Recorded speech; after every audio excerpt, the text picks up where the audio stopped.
이강인은 정말 특별한 선수다. 환상적인 무회전 슈팅.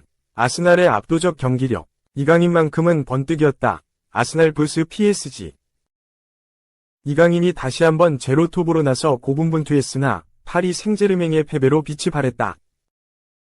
PSG는 2일 한국 시각 영국 런던의 에미레이츠 스타디움에서 열린 2024-25 유럽 축구연맹 챔피언스리그 리그 페이즈 2라운드 아스널과의 경기에서 0-2로 패했다. 4일 2회 3포메이션의 중앙 공격수로 선발 출전한 이강인은 풀타임을 소화했지만 공격 포인트를 기록하지 못했다. 경기 도중 아름다운 무회전 중거리 슈팅을 선보였지만 골키퍼 선방에 막혔다. 아스날이 먼저 기세를 올렸다. 전반 20분 레안드로 트로사르가 드리블 돌파로 측면을 열었고 페널티 박스 안으로 날카로운 크로스를 올렸다. 카이 하베르츠가 뛰어들며 헤더로 공의 방향을 돌려놓으며 득점을 올렸다. 아스날의 공격은 계속됐다. 전반 35분 프리킥 상황에서 키커 부카요 사카가 슈팅을 시도했다. 문전 혼전 상황에서 이 슈팅은 어떤 선수의 발에도 걸리지 않았고 그대로 골망으로 빨려 들어갔다. 전반은 0-2로 종료됐고 PSG는 후반 들어 반격에 나섰다. 이강인이 그림 같은 중거리 슈팅을 날렸다. 후반 23분 이강인이 기습적인 중거리 슈팅을 날렸다. 위협적인 무회전 슈팅이 아스날 골대로 향했지만 다비드 라야 골키퍼가 몸을 날리며 막아냈다. PSG는 계속해서 아스날의 골문을 두드렸지만 득점을 올리지 못했고 경기는 아스날의 승리로 마무리됐다. 한편 축구 통계 매체 풋몹은 이강인에게 평점 6.5점을 줬다. 풋몹에 따르면 이강인은 슈팅 1회, 유효 슈팅 1회, 기회 창출 5회, 롱패스 성공률 100%, 가로채기 1회, 수비적 행동 3회, 리커버리 3회, 드리블 돌파 1회, 볼 경합 성공률 11%, 9분의 1 등을 기록했다. 2. 가짜 9번, 이강인. 아스날전 0-2 패배 속 기회 창출 5회, 양팀 최다. 이강인, 23. PSG, 2. 키패스 1위를 기록했다. 파리 생제르맹은 2일, 한국 시간, 영국 런던의 에미레이츠 스타디움에서 열린 2024에서 2025 시즌 유럽 축구연맹 챔피언스리그 리그 페이즈 2라운드에서 홈팀 아스널에 0-2로 졌다. PSG는 1승 1패가 됐다. PSG 최전방 공격수로 선발 출전한 이강인은 풀타임을 소화했지만 골맛은 보지 못했다. 최근 루이스 엘리케 감독이 이강인을 제로톱으로 기용하는 전술을 자주 선보이고 있다. 이강인은 지난달 28일 랜전에서 시즌 3호 골을 터뜨렸지만 아스날전에서는 활약이 두드러지지 않았다. PSG는 4-3-3으로 나왔다. 브래들리 바르콜라 이강인 데지레 두에 3톱의 주앙 네베스 비티냐 워렌 자이르 에메리 중원이었다. 누노 멘데스 윌리엄 파초 마르키뇨스 아슈라프 하키미 포백의 골키퍼는 잘루이지 돈나룸마였다. 이강인은 지난 경기에 이어 가짜 9번 역할을 부여받았다. 아스날은 4-4-2 포메이션으로 나섰다. 레안드로 트로사르 카이 하베르츠가 공격 조합을 구성했고 가브리엘 마르티넬리 데클란 라이스 토마스 파티 부카요 사카가 중원을 채웠다. 리카르도 칼라피오리 가브리엘 마갈량이스 윌리엄 살리바 위리엔 팀보 포백의 골문은 다비드 라야가 지켰다.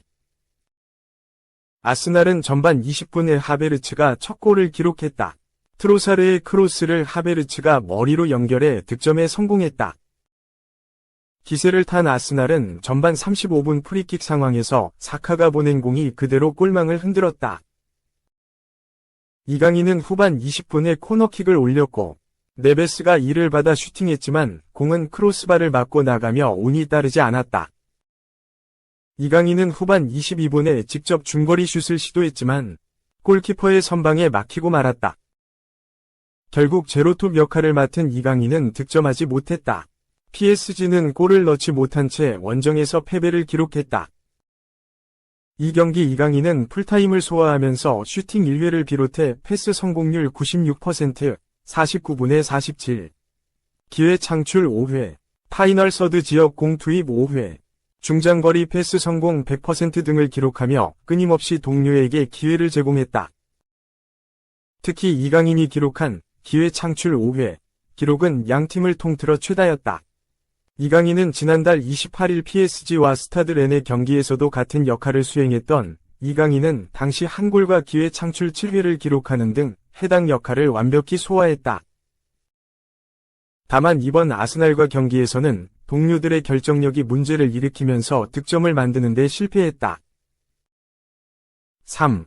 김 나폴리 시절 수비 불가능, 180도 뒤집었다. 마테우스. 김민재 세리에 A 최고 수비수 드디어 인정. 독일의 전설적인 수비수이자 김민재를 그간 강하게 비판했던 로타어 마테우스도 달라진 김민재에게 평가를 바꿨다. 마테우스는 1일 한국 시간 스카이 스포츠 독일에 기고하는 칼럼을 통해 김민재가 나폴리 시절 괴물 같은 수비력을 되찾았다고 극찬했다. 마테우스는 뱅상 콤파니 체제의 바이에른 뮌헨이 심지어 펩 과르디올라 시절보다 더 나은 축구를 하고 있다며 콤파니 축구를 아주 높게 평가했다. 마테우스는 칼럼에서 과르디올라 체제에서의 뮌헨만큼 현재 뮌헨이 성공을 거둘 수 있을지는 지켜봐야 한다. 하지만 난 콤파니 축구가 더 좋다. 이런 시스템의 축구를 거의 본 적이 없다. 과르디올라도 높은 전진, 빠른 패스, 잦은 포지션 변화가 있었다. 하지만 이렇게 명확한 형태가 아니었다. 경기가 더 넓거나 뒤로 가는 게 아니라 더 앞으로 간다. 라고 말했다. 이어 레버쿠젠전처럼 깊이 내려서는 수비진을 상대로 항상 가능한 것은 아니다. 하지만 항상 전진하는 방식을 바꾸려고 노력한다. 이것이 나를 뮌헨의 그 어떤 경기보다도 더 매력적으로 느끼게 한다. 라고 덧붙였다. 그러면서 마테우스는 김민재와 다요 우파메카노가 자신감을 되찾는 것이 가장 큰 원인이라고 분석했다. 마테우스는 중앙 수비수들이 1에서 1 위험을 부담했다. 김민재와 우파메카노에 대한 지난 1년간 적절한 비판이 있었던 논의 이후 두 선수는 자신감을 얻었고 스스로 자신이 넘친다. 라며 내가 토요일 김민재의 플레이를 보면서 난 왜 그가 2년 전 이탈리아 리그에서 최고의 수비수였는지 알았다. 라고 김민재를 콕 짚어 칭찬했다. 이어 그는 해리 케인이나 자말 무시알라뿐만 아니라 잘 보이지 않는 선수들도 본인의 역할을 아주 잘 해냈다. 난 그 선수들이 정말 재미있어 한다고 생각하고 팀이 잘 뭉치고 있다고 생각한다. 라고 덧붙였다. 김민재는 지난달 29일 독일 뮌헨의 알리안츠 아레나에서 열린 바이어 레버쿠젠과의 2024에서 2025 시즌 분데스리가 5라운드 홈 경기에서 중앙 수비수로 선발 출장했다. 팀은 1에서 1 무승부를 기록했지만 김민재는 뮌헨 이적 후 역대 최고의 경기를 펼쳤다. 디펜딩 챔피언 레버쿠젠의 공격진을 상대로 김민재가 펄펄 날았다. 190cm에 91kg에 달하는 장신 공격수 빅터 보니페이스, 독일 최고 유망주 플로리안 비르츠, 프랑스산 영리한 윙어 마르탱 테리에를 꽁꽁 묶은 김민재는 나폴리 시절 보여준 빠른 예측 수비와 단단한 공중볼 경합으로 레버쿠젠을 꽁꽁 묶는 데 성공했다. 축구 통계업체 퐁몹에 따르면 김민재는 이날 풀타임 활약하면서 패스 성공률 92%, 91분에 84, 슈팅 1회, 볼 뺏김 0회, 인터셉트 3회, 수비 액션 7회, 리커버리 7회, 지상 경합 성공 75%, 4분의 3, 공중볼 경합 성공률 50%, 8분의 4 등 뛰어난 활약을 펼쳤다. 특히 인상적인 건 김민재의 히트맵이다.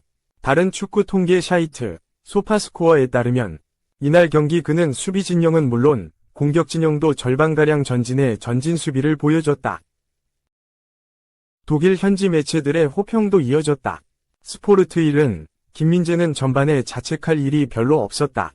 집중력을 보여주었고 큰 실수가 없었다. 어뢰처럼 앞으로 나아갔고 하프라인에서 상대의 패스를 가로챘다. 그게 콤파니 감독이 원하는 방식이라며 평점 1.5점을 줬다. 독일식 평점은 1에서 6점 사이를 주는데 숫자가 낮을수록 좋다. 아벤트자이퉁도 탄탄한 김민재는 뮌헨의 최고의 선수였다.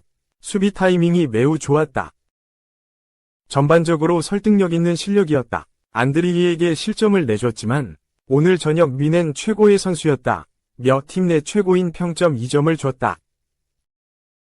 평가 기준이 까다로운 것으로 알려져 있고 지난 시즌 독일 유력지 빌트와 함께 김민재에게 유독 호평을 쏟아냈던 키커마저 김민재의 활약을 인정할 수밖에 없었다. 그 정도로 레버쿠젠전의 김민재는 대단했다. 키커는 김민재는 단호하고 세심하게 수비했고 태클과 헤더가 강력했다. 면서 레버쿠젠전에서 보여준 활약으로 김민재는 자신의 수준에 대한 의문을 지웠다. 며 김민재를 칭찬했다. 김민재는 지난 시즌과 달리 전진 수비에 적극적으로 가담하면서 자신의 장점을 적극 활용하고 있고 이것이 성공하고 있다. 이는 우파메카노도 마찬가지인데 동료들과의 호흡이 지난 시즌과 확연히 달라진 모습이다. 김민재는 이날 경기 후 현지 매체와의 인터뷰에서 콤파니 감독의 지시로 달라질 수 있었다고 말했다. 그는 콤파니 감독이 선수들에게 원하는 바를 훨씬 더 세세하게 설명한다. 왜냐하면 모든 팀이 아주 잘 뛰고 있기 때문이다. 나도 잘 뛸 수 있다. 라며 자신감을 내비쳤다. 김민재는 단 한 달 만에 마테우스의 평가를 180도 뒤집었다. 마테우스는 지난 8월 25일 볼프스부르크와 뮌헨의 개막 라운드 당시 김민재가 치명적인 실책으로 실점을 범하자 호평 중이 호평을 했다. 마테우스는 당시에도 스카이 스포츠 독일을 통해 김민재가 나폴리에서 했던 것처럼 플레이하는 건 불가능하다. 라며 지금까지 김민재가 뮌헨에서 보여줬던 경기력이 기대에 미치지 못했다고 지적했다. 이어 나폴리는 뮌헨과 수비적으로 완전히 다르게 플레이했다. 김민재를 기분 나쁘게 하고 싶지는 않지만 일정 수준의 명확하고 빠른 템포의 패스를 하지 못한다. 보완이 필요하다. 면서 난 처음부터 김민재가 마음에 들지 않았다. 김민재의 공은 통통 튄다. 그런 건 내가 최고 수준에서 기대하는 플레이가 아니다. 현재 나폴리 때 갖고 있던 기량을 갖고 있지 않다. 고 덧붙였다. 나아가 그는 김민재와 다요 우파메카노의 실수는 화제다.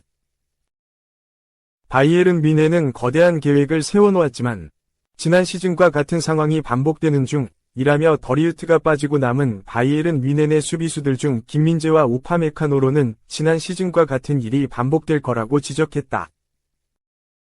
지난 시즌 후반기부터 실수가 잦았던 김민재에게 혹독한 평가를 내렸던 마테우스는 돌아오지 않을 것 같았던 김민재의 나폴리 시절 수비력이 돌아오자 결국 이를 인정하고 자신감을 되찾았다며 좋은 평가를 내렸다.